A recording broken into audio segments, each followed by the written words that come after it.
Fala galera, seja muito bem-vindo aqui a mais um vídeo do canal Página e Prosa.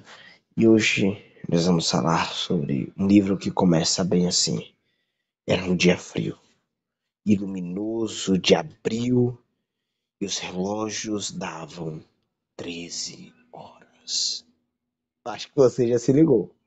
Assim começa uma das obras mais impactantes da literatura mundial, um romance distópico que, mesmo lançado em 1949, ressoa uma inquietante precisão em nosso presente. Hoje nós vamos mergulhar na obra-prima de George Orwell, 1984, que foi publicada lá em 8 de julho de 1949. É mais do que uma história, é uma poderosa crítica ao poder de manipulação e uma advertência sobre os perigos do autoritarismo, da vigilância excessiva. Oreo ele vai descrever. Oreo. É doce, é o biscoito Oreo.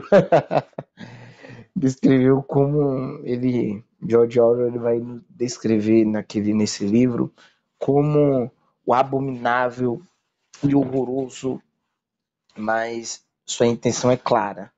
Ela alertar sobre o totalitarismo em qualquer uma de suas formas.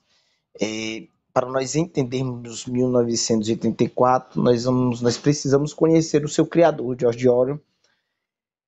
O pseudônimo, deixa eu pegar aqui. Eita, deixa eu ver aqui o nome. Você lembra que é um pseudônimo? Deixa eu achar aqui o nome dele. Derek Arthur Blaine, que nasceu na Índia em 1903. Eu acho engraçado porque, assim, indiano, pô, a Índia tem grandes nomes, principalmente da matemática. A Índia é um grande formador de intelectuais, apesar de não darmos tanto valor assim às pessoas que vêm de lá. Inclusive, quando se trata de matemática, a gente dá um pouquinho mais de valor, né? Mas a Índia é um país que forma pessoas extraordinárias. A gente tem, por exemplo, o Malbataan, que é brasileiro, um matemático brasileiro que é um pseudônimo também, que ele escreve para se passar por indiano, né? A forma que ele usa várias características no livro Homem que Calculava para tentar trazer algumas características de pessoas da Índia, porque os indianos são pessoas extraordinárias. Eu tenho vontade, assim, apesar de ser um país um pouco, como pode dizer, não ser um país de primeiro mundo. Geralmente a gente tem a visão de vou querer visitar sempre país de primeiro mundo, mas assim, eu queria visitar alguns locais lá na Índia, que é extraordinário. E ele viveu na Inglaterra, ele se autodenominava como socialista democrático, mas não poupava críticas duras ao Stalin, o stalinismo, né? O socialismo autoritário da União Soviética. Sua experiência na Guerra Civil Espanhola como um voluntário, onde ele acabou em um grupo de anarquistas, mudou muito da sua visão do livro de 1984. Não é um ataque ao socialismo, mas um alerta sobre o perigo do totalitarismo em qualquer lugar, seja o fascismo, o stalinismo ou qualquer outro regime autoritário. Estudiosos como Paulo Henrique Brito e Antônio Chomsky, eles concordam que o livro é um verdadeiro manifesto antitotalitarismo. A figura do grande irmão, por exemplo, é frequentemente associada ao próprio Stalin. Orion ele escreveu o livro enquanto estava gravemente doente de tuberculose e faleceu apenas 7 meses após a publicação, aos apenas 46 anos. Ele não estava preocupado com o sucesso, mas com a mensagem que queria transmitir. Não deixar isso acontecer depende de você. Era essa a principal mensagem que ele queria trazer através do livro 1984. Para quem já conhece a história de 1984, já sabe onde ele se passa. Londres, exatamente. A capital da pista de pouso. Um, uma parte do super, super estado da Oceania, né? Que inclui as Américas, Oceania e grande parte da África. Eu fiquei meio bagunçado quando eu li o livro, porque eu fiquei assim meio, pô, Oceania, velho. Quando eu li a primeira vez, pô, é a Oceania mesmo. Não, mas não tem nada a ver. Como assim? Londres, Oceania na Londres? Mas aí eu fui, velho, eu vou ser franco pra vocês. Eu li o livro duas vezes. Eu, além disso, eu ouvi o audiobook três vezes. A última vez que eu ouvi foi esse ano, no início desse ano, logo quando lançou aquele audiobook na Audible, que o Leandro Hassum, né? Ele faz o. Esqueci agora o nome do camarada. Ele, literalmente camarada. Esqueci agora o nome dele, o personagem principal do livro. Em algum momento talvez a gente fale dele. Leandro Hassum faz o personagem principal. E aí fiquei estudando para fazer esse livro. Caramba, velho. Agora eu entendi a dimensão da Oceania. A Oceania é gigantesca no livro, sabe? Eu estudando, vai pegar parte da Europa, África, Ásia, sabe? Tinha dominado praticamente o mundo inteiro a Oceania. E era um estado muito sombrio, né? Um estado. Aquele período era muito sombrio, muito opressivo. O governo era liderado pelo grande irmão, um ditador que nunca é visto, né? Ninguém nunca vê ele pessoalmente, mas tudo era controlado por ele.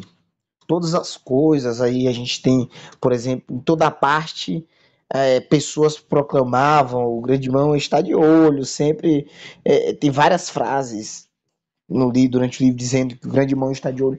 Existem as teletelas, né, que era um instrumento de vigilância utilizado pelo grande irmão para que pudesse vigiar as pessoas, a vigilância através de várias coisas, né? As teletelas, os funcionários, né? Todos eram monitorados 24 horas por dia. Era impossível ser desligadas as teletelas. Essa é a origem do termo oriolismo. O partido ele rege com três slogans bastante importantes: guerra é paz, o primeiro dele, guerra é paz, liberdade é escravidão, ignorância é força. Essa realidade é sustentada por quatro ministérios, né? Cujos nomes são ironicamente opostos às suas funções. O Ministério da Verdade, que é responsável pela propaganda e falsificação de documentos históricos, é, lá que sempre que acontecia algo, as pessoas iam e os documentos eram alterados. Por exemplo, o partido nunca mente. Ele vai trabalhar essa ideia de que sempre aquele que tem o controle da narrativa, e aqui o partido ele tem o controle da narrativa, eles controlavam de tal forma que eles nunca mentiam. Por quê? Porque eles alteravam os livros didáticos diziam uma determinada coisa e eles pegavam aquele material, recolhiam e alteravam. As fotos, eles tiravam personagens E para que essas questões sejam não fiquem gravadas no imaginário da população. As pessoas, elas tinham sempre, elas estavam o tempo todo sendo controladas e as narrativas estavam o tempo todo sendo controladas pelo Ministério da Verdade. O segundo ministério é o Ministério da Paz, que ele era responsável exatamente pela guerra. O Ministério da Paz, ele controlava a questão da guerra, e tinha o Ministério da Fartura, que era responsável pela economia. Só que quando a gente vai analisar, não existia fartura. Lembra o Ministério da Verdade? Sempre que, por exemplo, a meta não era atingida pelo de fabricação. E aí acontecia o quê? Ao invés de eles colocarem a verdade que não atingimos a meta, eles colocavam exatamente o contrário, de que aquela meta, na verdade, bateram a meta e até passaram da meta. Quando diminuíam a quantidade de algum determinado alimento, por exemplo, o chocolate, que é trabalhado dentro do livro, eles vão trabalhar a ideia de que não, sempre foi aquilo, ou na verdade aumentou a quantidade do suprimento de chocolate. O Ministério da eita, Ministério da Mentira, da Verdade, o Ministério da esqueci agora, acabei de falar. O outro ministério, o quarto ministério, era o Ministério do Amor. Sabe? Paz e amor, se é que vocês entendem o governo do amor aí, que era responsável exatamente por espionar a postura e até mesmo a redução das pessoas, perseguir. E o protagonista, lembrei agora o nome dele, Will, Wis- Winston Smith. É isso. Era um homem de 39 anos. E aqui a gente vai acompanhar durante o livro a saga dele, desde ele até mesmo escrevendo, que é algo que não poderia ser feito, né, no governo do grande irmão. Nós vamos acompanhar o Wilson Smith e nós vamos perceber que aquele camarada ele era um pouco diferente dos outros daquele local, por isso ele sofre as consequências. Essa questão da verdade me lembra muito a frase. Eita, ela vai estar. Eu não gosto de falar de política, mas muitos políticos, em diversos momentos, eles vão utilizar frases. Por exemplo, Lula, falei que não ia falar, citar não, mas já citei, já foi. Disse que deveria controlar a narrativa. É exatamente isso que George Orwell ele vai trabalhar.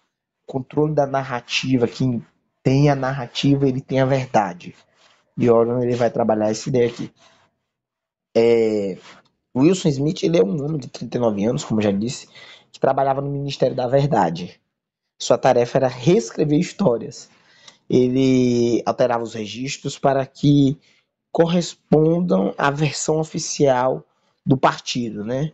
Winston, ele começa sua rebelião de forma sutil ao comprar um diário. Um ato perigosíssimo que, se descoberto, poderia até mesmo resultar em morte ou 25 anos em um campo de trabalho forçado. Ele encontra um pequeno canto em seu apartamento, onde podia ficar fora do alcance visual da teletela, e sua rebeldia se aprofunda ao se apaixonar por Júlia, né? Eles não poderiam se apaixonar, até mesmo com quem as pessoas casavam era controlado pelo partido. Júlia é uma jovem colega de trabalho no departamento de ficção. O amor e as relações íntimas sexuais são crimes na Oceania. Júlia é prática e instintivamente rebelde, mas ela não se importa com a doutrina do partido, apenas em bular as regras. E Júlia, a gente percebe que em vários momentos, em diversos momentos, ela vai tomar. Ela, logo quando ele se conhece, ela era do partido antissexo, ou seja, era alguém que estava imergida dentro do governo, mas quando a gente vai percebendo a história, à medida que a história passa, a gente percebe que ela não era tão assim, que ela era exatamente o contrário daquilo. Era uma espécie de disfarce que ela tinha para poder estar ali no meio das coisas do governo, sem parecer ser quem ela realmente é, sem que haja desconfiança. E eles, a partir desse amor, eles se encontram secretamente em um lugar como uma clareira, num bosque, ou um campanário, um lugar assim em ruína. Eles se encontram nesse lugar, contudo a felicidade é breve, né? Brian é um membro do partido interno que o Wilson via como um possível aliado na resistência. Ele se revela, ele, esse homem, o Brian, ele se revela como se fosse uma espécie de tutor para o Wilson. E Julia, e eles dois acabam sendo presos no quarto que eles alugavam do senhor Sherriston, que era, na verdade, um agente da polícia do pensamento. Sherriston, ele é a pessoa que vende o, o diário para Wilson. Ele é a pessoa que aluga o quarto para eles. Um quarto que aparentemente era sem teletelas. Mas, na verdade, ele era um policial de pensamento. Ele estava ali a mando do governo para descobrir traidores e prender. E o Wilson, ele é levado ao temido Ministério do Amor. Todo mundo tinha medo desse ministério, onde Brian, ele busca curá-los de sua insanidade e fazer com que eles voltassem a amar o grande irmão. A tortura deles culmina na sala 101, onde o Wilson ele é confrontado com seu maior medo. As pessoas que iam até a sala 101, eles sempre eram confrontados com os seus maiores medos. E no caso aqui desse livro, o Wilson, no caso de Wilson, o seu maior medo era exatamente ratos. Nesse momento ele de terror absoluto, ele clama e faz isto com Júlia, né? Ele faz com que Júlia faça com Júlia, comigo não. Tipo assim, ele queria agora que o sofrimento fosse para ele. Na verdade, ele foi induzido a isso. E essa traição, ela é completa. Ele tinha afirmado em outros momentos já que tinha voltado atrás, mas ele não queria trair Júlia. E aí, nesse momento, ele faz isso. Ele fala, manda fazer com Júlia e não fazer com ele. E aí, em 1984, ele é um poço de conceitos que continuam nos assombrando até hoje. Entre eles, a corrupção da linguagem através da nova língua. O partido, eles controlavam e também controlavam a linguagem com essa nova língua, esse idioma em que ele era empobrecido. E aqui a gente vai tratar de uma questão do empobrecimento da linguagem, tornar a linguagem mais pobre, porque uma pessoa que tem uma linguagem pobre, ela tem dificuldade de pensar. O pensamento, ele também é baseado naquilo que na nossa linguagem. Uma pessoa que tem mais capacidade de abstração, ele também geralmente tem um vocabulário muito maior. Ele tem um vocabulário em que ele pode ter abstrações diferentes. Por isso, essa pessoa ela tem uma capacidade intelectual maior. E para que o partido ele possa controlar aquelas pessoas, ele tem que fazer com que essas pessoas elas percam a capacidade de raciocínio lógico. E Aqui a gente remete ao livro do CS, o vídeo do C.S. Lewis que a gente gravou da semana passada. Vou deixar ele aqui nos cards, na descrição, para porque Lewis ele também faz essa crítica à questão do empobrecimento da linguagem. E Orion ele também faz. Apesar de posicionamentos políticos totalmente diferentes, os dois eles fazem essa crítica do empobrecimento da linguagem. George Orwell ele era um comunista, C.S. Lewis ele é um conservador.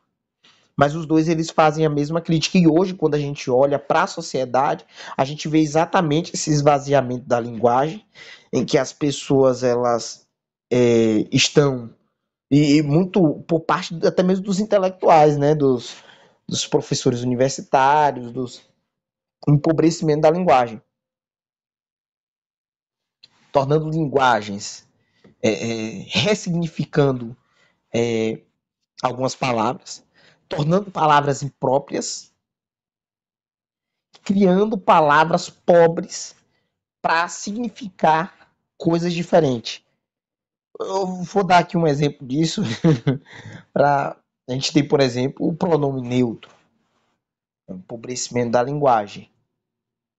A gente tem, por exemplo, a questão do índio e indígena, sabe? O índio e indígena, as duas palavras significam a mesma coisa.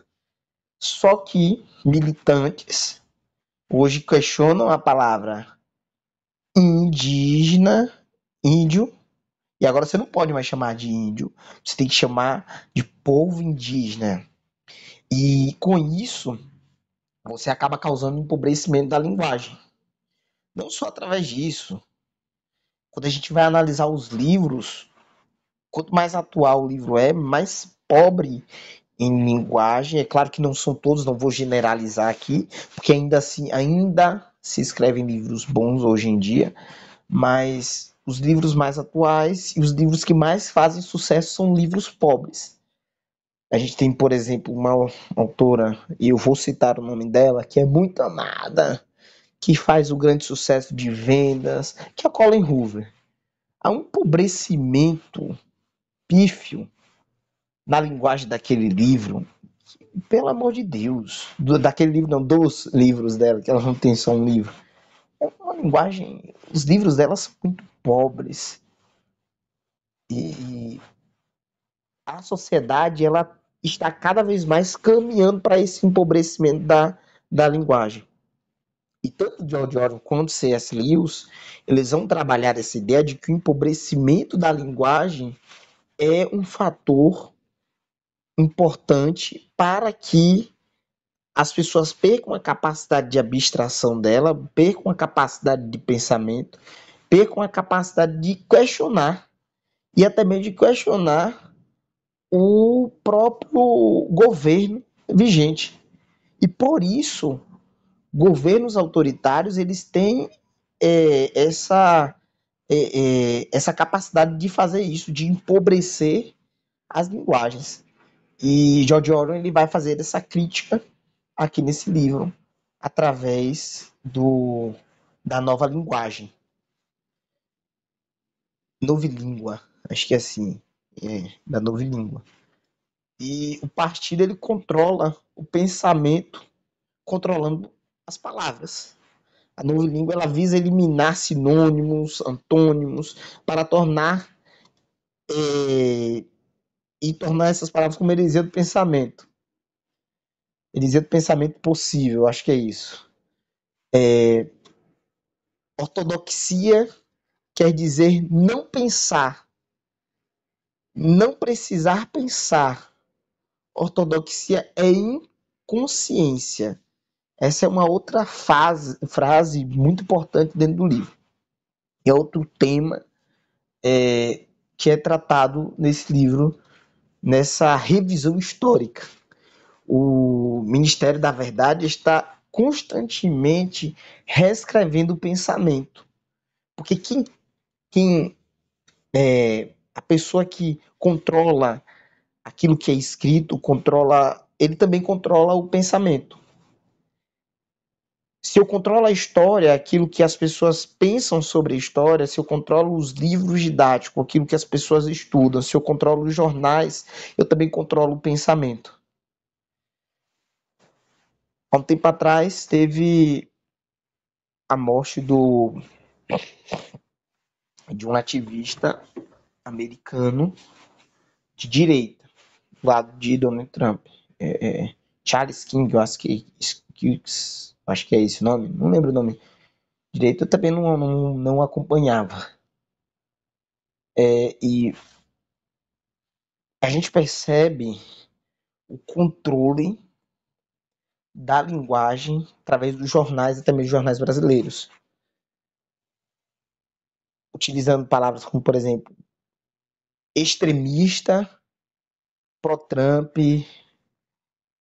é morto, sabe? Uma palavra, ela pode controlar a narrativa, sabe? E é exatamente sobre isso que George Orwell ele trabalha aqui nesse livro. Esse slogan, quem controla o pensamento, quem controla o passado, controla o futuro, quem controla o presente, controla o passado, é a base dessa manipulação. Hoje, as fake news é um eco direto desse processo. A gente tem, por exemplo, no Brasil, uma Suprema Corte que controla o pensamento imaginário de um país. A gente tem uma liderança que controla o imaginário de um país. A gente tem pessoas que estão, os jornais, que controlam esse imaginário. Quem controla a narrativa, quem tem o controle da narrativa, tem o controle do poder. Porque ele controla o pensamento, como as pessoas pensam. E hoje no Brasil é muito comum perceber isso. É um eco muito direto da realidade que nós estamos vendo. E isso, George Orwell escreveu há muito tempo atrás. Há também o conceito de duplipensar. Eita, quase não sai. Que é basicamente a capacidade de manter duas crenças. Por exemplo, duas crenças totalmente contraditórias simultaneamente e aceitá-las como verdade.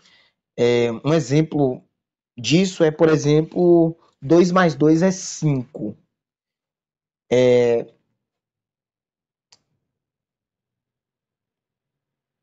Poder. Deixa eu pegar aqui. Tem uma frase, eu anotei aqui, deixa eu ver se eu acho. Aqui, ó. E o poder pelo poder, entende? Brian ele explica que o partido busca sempre o poder, não como um meio para um fim, mas como um fim em si mesmo. Não importa como o partido tem esse poder, mas o partido ele deve ter o poder. O objetivo da perseguição é a perseguição. O objetivo da tortura é a tortura. O objetivo do poder é o poder. O futuro do partido é uma bota pisando no rosto humano. O partido ele tem esse controle, sabe? Esse é o símbolo do partido. O livro ele nos faz refletir sobre a vigilância, sobre as nossas próprias vidas, o controle do fluxo de informação. A gente tem, por exemplo, no Brasil, né, líderes políticos querendo controlar as redes sociais. Pô, querendo ou não, isso é autoritarismo. Proibir as pessoas de um livre pensamento. A gente tem, por exemplo, há um tempo atrás, o Twitter, ou X, né? Foi bloqueado no Brasil. As pessoas não podiam usar. E isso é exatamente porque querendo o controle da narrativa, querendo controlar o pensamento, aquilo que as pessoas pensam. Muitas vezes os celulares, né, eles parecem até mesmo estar escutando os nossos pensamentos. E A proliferação de fake news nos remete diretamente ao trabalho de Wilson. Apesar da opressão, ele deposita sua esperança nos proles. 85% da população é considerados livres pelo partido, por serem facilmente controlados. É aquela questão, se eu não consigo, esse vídeo tá ficando um pouco longo, se eu não consigo controlar, para controlar essas pessoas, eu preciso de haver um emburrecimento. E os proles, eles são esses. Só que para Wilson, ele percebe que os proles, eles, ironicamente, eles ignoram a doutrina. Eles mantiveram sua humanidade e emoções enquanto os membros do partido se tornaram vazios. Se a esperança havia, estava nos proles. Essa é uma frase que é repetida várias vezes por Wilson. Ele cede, ele é curado, ele aprende a amar o grande irmão. E assim ele completa a vitória do partido sobre o seu espírito. O impacto de 1984 é inegável. O termo jornalismo entrou para o nosso vocabulário. A gente tem, por exemplo, reality shows como, por exemplo, Big Brother, que foi nomeado em homenagem ao personagem de Orion, né? O Big Brother, o grande irmão. Por quê? Se remetindo à questão de câmeras. Nem todo mundo sabe que Big Brother é exatamente por conta do personagem, do ditador do livro de George Orwell, do livro de 1984. O mesmo que o criador tenha negado a inspiração desta direta, o livro, quando a gente olha, pô, um monte de pessoas ali clausuradas dentro de uma casa, sendo vigiados por câmera 24 horas. Pô, não tem como. Ele pode até negar, mas é uma referência muito clara ao livro de 1980, livro de 1984 de George Orwell. A partir desse livro, teve inúmeras adaptações. Eu ainda não consegui assistir nenhuma adaptação assim desse livro, não assisti nenhum filme ainda, mas existem adaptações, filmes, peças de teatro, novelas. Existe até não sei se é uma banda ou se é uma música que se chama 2 mais 2 é igual a 5. Até mesmo Caetano Veloso ele faz referência à frase em como 2 e 2 em uma das suas músicas. Professores e escritores ressaltam que os livros de Orwell eles continuam populares, porque ele considerava os regimes autoritários de esquerda ou de direita, tanto faz, como um perigo potencial. O tempo todo o Orwell ele vai reafirmando isso no livro dele, 1984. Apesar, eu vou reiterar isso, porque muitas vezes as pessoas de direita acham que todo o tipo de autoritarismo é de esquerda. E os de esquerda muitas vezes pensam o contrário. Mas quando a gente vai analisar, boa parte dos autoritarismos estão dos dois lados. Existem autoritarismo de direita e existem autoritarismo de esquerda. Independente, George Orwell ele faz críticas, independente de qual lado é esse autoritarismo.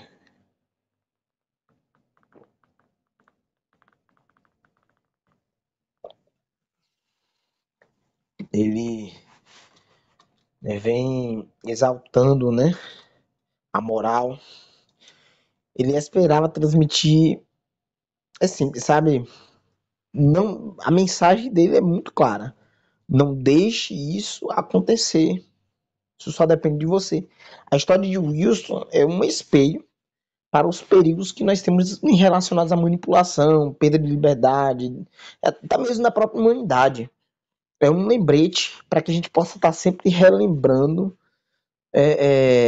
sobre a sanidade mental e que isso não é uma questão de estatística, sabe? E que a liberdade é liberdade de dizer que 2 mais 2 são 4, de que 2 mais 2 não são 5, 6, 7, 8. Nós devemos ter essa liberdade de chegar e confrontar o governo, dizer que ele está errado. Deveria haver essa liberdade. Em um mundo onde a verdade ela é constantemente questionada e a vigilância se torna cada vez mais presente, a mensagem de ódio é mais crucial do que nunca. A escolha é nossa. Ser como o Wilson no final, amando o grande irmão, ou lutar para manter a capacidade de pensar, sentir, amar, de formar autonomia, sabe? De exigir.